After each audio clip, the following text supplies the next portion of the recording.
So I purchased this 8-ounce popcorn maker, nostalgia popcorn maker from Amazon, and attempted to put it together myself. So as you'll notice, I was excited. I couldn't wait to put it together, and I like that it came with all the assembly parts that you need, all the items you need, including the manual to put it together. So I highly suggest if you have a partner or a friend to help you put this together, definitely utilize a friend. Otherwise, if you can't wait, and you're like me, you can't wait, you can definitely put it together yourself. It took me a little bit over an hour, I'd say an hour and 20 minutes or so. So you want to be careful when you're removing the items.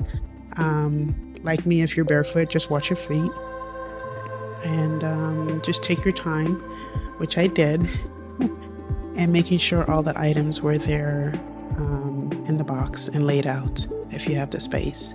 I did a quick glance over the instruction manual just to be sure I had some basic understanding of what I needed to do. So I didn't notice at the time, but I did have the case unit upside down. And you'll notice me try to struggle to bring some of the items out. Again, it was because it was upside down. So just take note of that when you're putting yours together.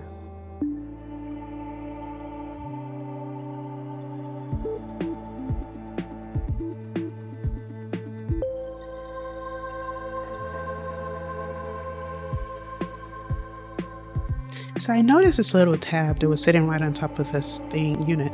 So I just put it inside this unit until later. I wasn't sure what it was for at the time, but I found out later.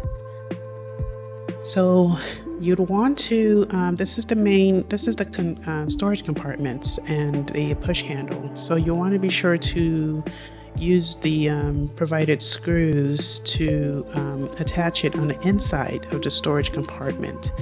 And again, it came with the screwdriver. So I initially tried to do it at the top, but I learned it had to be on the inside of the storage compartment, so it was nice and snug.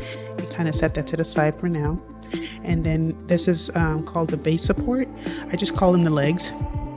So there's just two of them, and I kind of identified this, protruding area of where the crossbar, which is the short metal bar, that is where it would attach both legs. So I just get a little bit closer so you can see the exact protruding unit. There we go. And you'll notice a little hole at the top where the screws would go in and connect. So you want to make sure you align that well at that very point.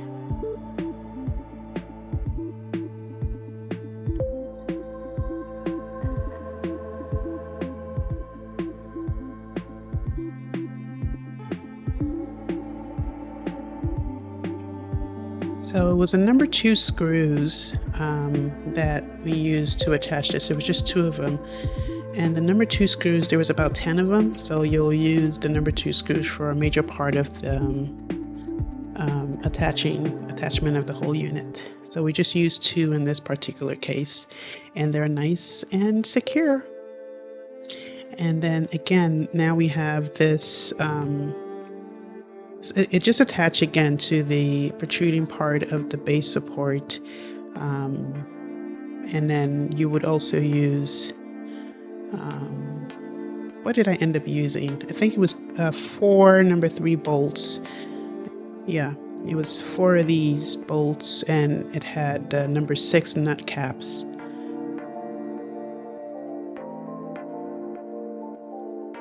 Yeah, there are 4 of them. 4.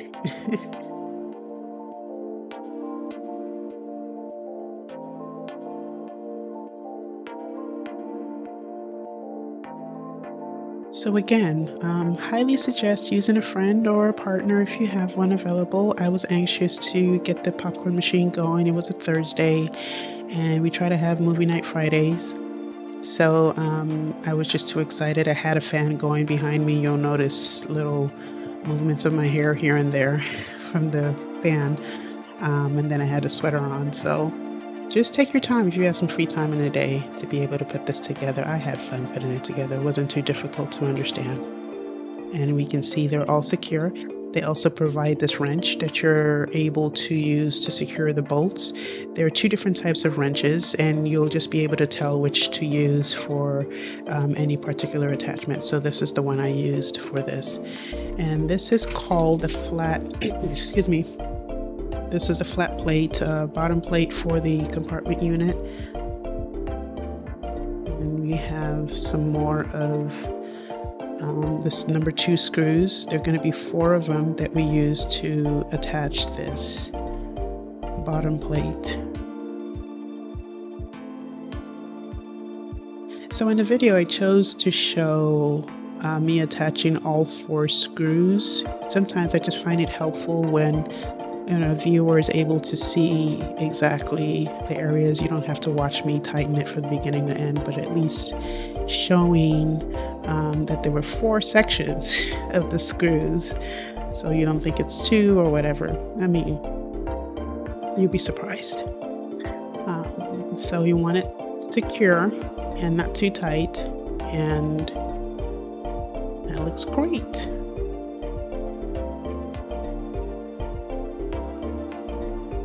There we go. So now we want the storage compartment to slide right over the legs. And you see this, I use this as a landmark to identify what part of the push handle would slide through. So you kind of slide that down and it just stops on its own. And we have our screws. And there are going to be 4 of those.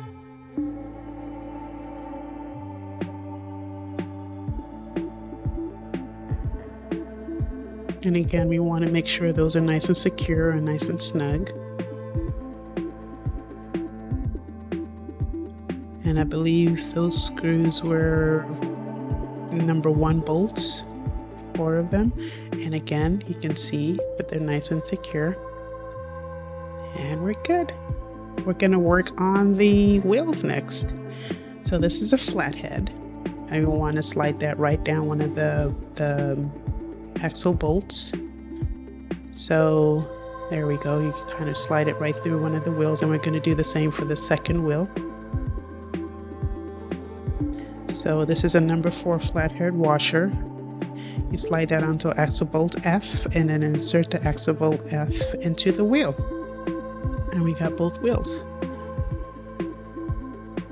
And then now we're going to use a different washer, which is going to be a number 5 washer. And we're going to slide that on the other end and now attach it to the legs, or the other part of the legs. There we go. And we're going to slide yet once more another flathead washer. There we go. It's going to be 4 of these types of washers. And then we're going to use the nut cap, the number 6 nut cap, to secure that bolt in there. And then use the other wrench, the other provided wrench, to secure that bolt. Now again, I'm going to show this one more time, that way maybe a little bit closer so you can see. We have the other flathead washer, this number 5, you slide it on the other side. And we're going to attach it to the other leg. And this is the last part of the washer. It's going to be 4 of those washers. And then secure now with the nut cap. And again, using the wrench to secure it. Now we just have 2 of these lock screws. We're going to take the top head of the main unit and attach it to the storage compartment. And the lock screws go on the front and the back, or either side, depending on how you want to look at the unit. Kind of self-explanatory, there are only 2 available holes. So you just kind of secure that in there. At this point, I was excited. It was kind of coming together. I think I'm about 90% done at this point. So we have the tray, and this is a tray handle, and of course the provided screwdriver and the only tiny screw available. So I initially tried to put it together while on the unit. Doesn't make sense. I took it out and was able to secure the tray handle to the tray separate from the unit, so it's more easily accessible. It's a little bit of a struggle, just a little bit, but doable for sure. And just slide that right in. And we're almost there. So it's coming together. So now that little tab I found at the top of the unit, I saw, okay, this is the protruding metal part of this. You just slide that right on, and it prevents from any burns. And you have these two hook areas on the pot that would hook on the unit, but remember to plug the unit in to the outlet.